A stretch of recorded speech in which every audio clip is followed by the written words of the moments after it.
અને હવે હું તમને નકશાના માધ્યમથી સમજાવવાનો પ્રયત્ન કરીશ કે આ સાયક્લોનિક સર્ક્યુલેશન અત્યારે કયા વિસ્તારમાં છે। તો આપ જોઈ શકો છો કે અહીંયા આ ગુજરાતનો નકશો છે અને વેરાવળ જામનગરનો આ વિસ્તાર અને જોઈ શકાય છે કે સાયક્લોનિક સર્ક્યુલેશન છે તે આ તરફથી ગુજરાત તરફ આવી રહ્યું છે અને તેના કારણે જ ગુજરાત પર તેની અસર વર્તાઈ રહી છે। સાયક્લોનિક સર્ક્યુલેશનની 2 સિસ્ટમ જેટલી સક્રિય હોવાનું પણ હવામાન વિભાગ દ્વારા કહેવામાં આવ્યું છે, એટલે કે આ બંને સિસ્ટમના કારણે ગુજરાતમાં કમોસમી વરસાદ થયો છે। આ સિસ્ટમ અત્યારે ક્યાં છે તે તમને હું સમજાવી દઉં।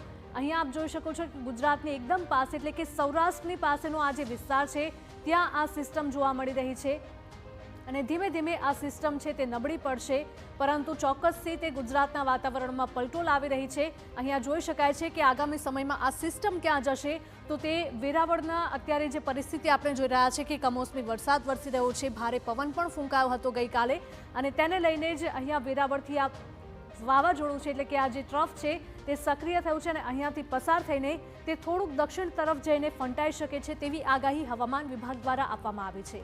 એટલે કે ફક્ત દક્ષિણ ગુજરાતમાં જ નહીં પરંતુ ઉત્તર ગુજરાતના પણ કેટલાક એવા ભાગો છે કે જ્યાં આંધી સાથે વરસાદ વરસી શકે।